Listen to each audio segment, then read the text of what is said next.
હાલો બેનો, જય શ્રી કૃષ્ણ। આજે હું બનાવીશ શિયાળાના સ્પેશિયલ અડદિયા।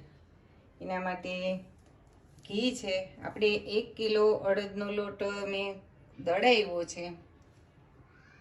1 કિલો અડદના સામે 1 કિલો ઘી જોશે અને 1 કિલો ખાંડ। આ 1 કિલાનું ડબલું છે તો એમાં મેં 2 મુઠ્ઠી જેટલી ઓછી ખાંડ નાખીશ અને આ માવો છે 100 ગ્રામ જેટલો દૂધનો માવો બનાવેલો છે। પછી આ 50 ગ્રામ જેટલી સૂંઠ છે। સૂંઠ મેં ખાંડીને પાવડર બનાવી લીધો ક્રશ કરીને મિક્સરમાં। આ છે ગુંદ, ગુંદ મેં 100 ગ્રામ જેટલો કણી ગુંદ લીધો છે। કાજુ છે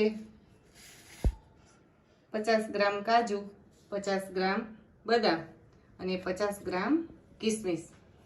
હવે આપણે પહેલા બકડિયામાં ઘી ગરમ મૂક્યું છે અને હવે આપણે ગુંદ તળી લઈએ। એમાં ધીમા ગેસે આપણે સરસ મજાનો ગુંદ ફૂલી જાય અને પછી આપણે તળી અને એક વાસણમાં રાખી દઈશું। પછી આપણે દૂધ અને ઘીનું આ અડદના લોટમાં ધાબું દેશું। આવી રીતે થોડો થોડો ગુંદ તળવાનો, ફૂલી જાય બે સરસ મજાનો થઈ જાય। આ રીતે આપણે બધો ગુંદ તળાઈ ગયો છે, સરસ મજાનો ફૂલીને દાણા થઈ ગયા છે, તમે જોઈ શકો છો। હવે આપણે અડદના લોટમાં ધાબું દેવું છે દૂધ અને ઘીનું। એના માટે મેં આટલું આમાં ઘી છે, ગુંદ તળ્યો તો અને ઘી છે તૈયાર એમાં, અને આપણે એમાં નાખશું એટલું જ દૂધ। દૂધ નાખશું પછી આપણે થોડીક વાર ગરમ થઈ જાય ત્યાં સુધી રહેવા દે, પછી આપણે અડદનો લોટ ઉમેરી અને હાથની મદદથી ધાબું દઈ દઈશું।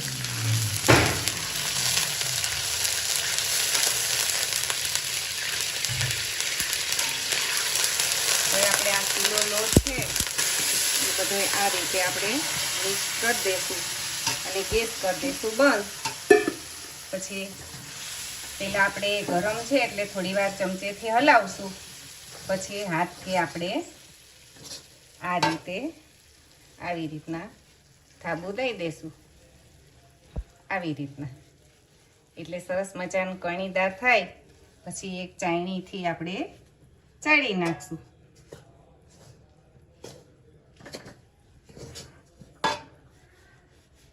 આ રીતે ધાબું દેવાનું।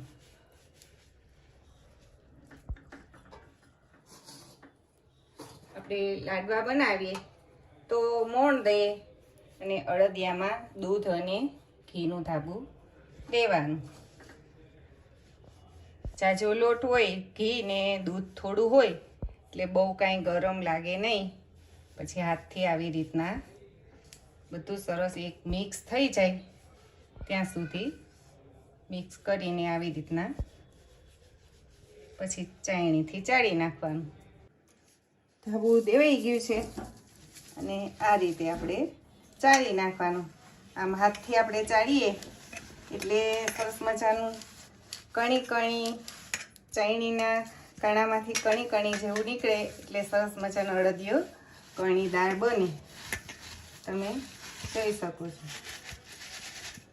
આ રીતે પછી છેલ્લે છેલ્લે હોય તો આમ હાથથી આમ કરવાનું। આ જ ખૂબી છે અડદિયાની। આ રીતે ચાળીને દાણેદાર અડદિયા મજાના બનશે।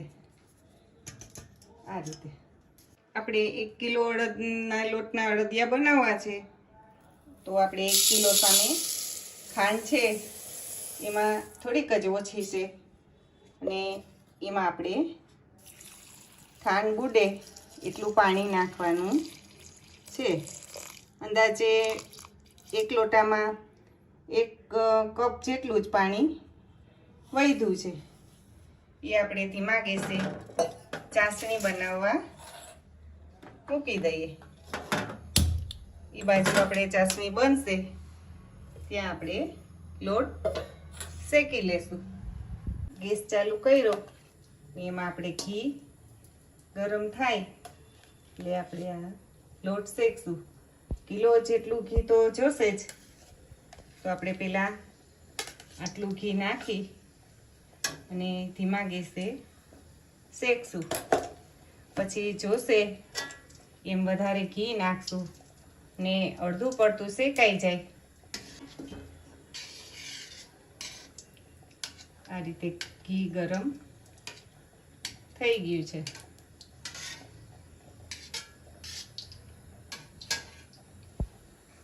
હવે આપણે એક સાથે મોટું વાસણ છે બકોડિયું, એટલે લોટ શેકવામાં મજા પડે. અને આપણે લોટ એકદમ બ્રાઉન રંગનો થાય ત્યાં સુધી શેકવાનો છે.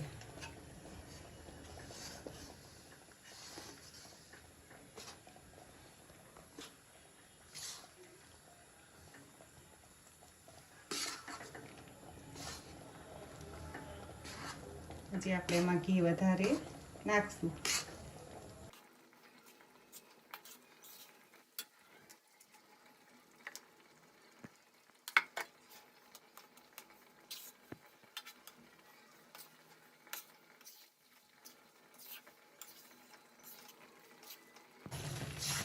પકડ્યું સરસ મજાનું જાડું છે એટલે હું ખાસ ગેસે શેકી શકું છું. બ્રાઉન રંગનું થઈ ગયું છે, એકદમ સરસ મજાનું બદામી રંગનું થાય ત્યાં સુધી શેકવાનું છે.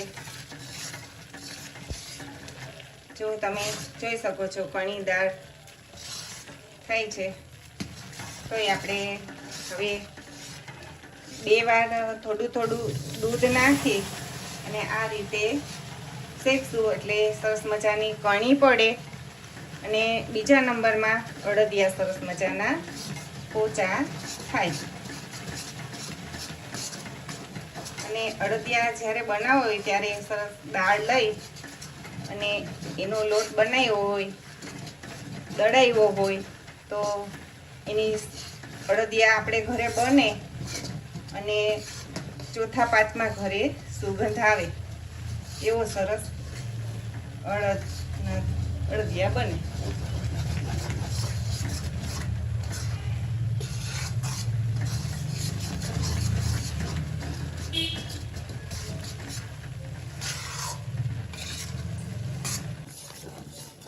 હવે આપણે માવો નાખી દઈશું. માવો આપણે ખમણી નાખ્યો તો ખમણીથી, અને બ્રાઉન રંગનો શેકાઈ ગયો સરસ મજાનો. હવે માવો આપણે થોડી વાર ભેગો શેકશું, સરસ મજાનું થઈ જાય. અડદિયા મજાના પોચા બને.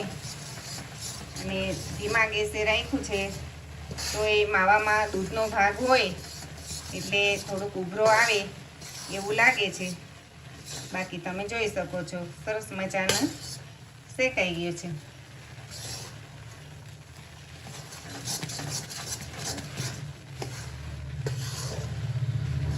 એકદમ સરસ લોટ શેકાઈ ગયો છે. અને ચાસણી પણ આપણે એક તારી થઈ ગઈ છે, સરસ તૈયાર. હવે આપણે ગેસ બંધ કરી દઈશું ચાસણીનો, અને ધીમો ગેસ ચાલ્યું છે આમાં. હવે તે પણ આપણે ગેસ બંધ કરી દઈશું. એમાં આપણે પેલા બદામ, કાજુ અને આ ગોળ તળેલો છે એ આપણે બધો એડ કરી દઈશું. અને કિસમિસ પણ આપણે એડ કરી દઈશું સાથે. અને સૂંઠ આપણે પાછળથી ચાસણી નાખી અને થોડી વાર ઠરશે પછી આપણે સૂંઠનો પાવડર નાખશું.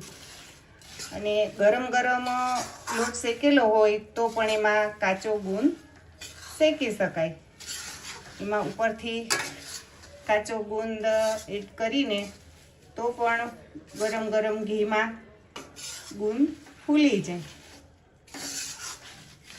હવે આપણે ચાસણી એમાં એડ કરી દઈએ એટલે કમ્પ્લીટ થઈ જાય છે આપણે અડદિયા.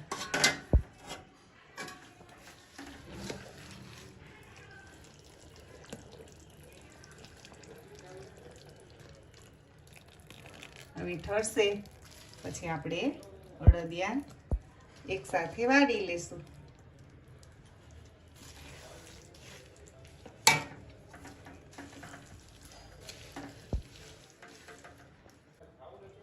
આપણે ચાસણી એડ કરી એટલે થોડું ઢીલું દેખાય, પણ મૂંઝાવાની કાંઈ જરૂર નથી.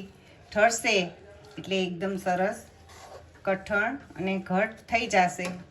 હવે આપણે એમાં સૂંઠનો પાવડર એડ કરી દઈએ. થોડી વાર ઠરશે, માનો કે 15 થી 20 મિનિટ ઠરી જશે પછી એકદમ સરસ કઠણ થઈ જશે. અને તમે જોઈ શકો છો 3 થી 4 મિનિટ થઈ તો પણ ઘણું ઘટ થઈ ગયું છે. તમે જોઈ શકો છો.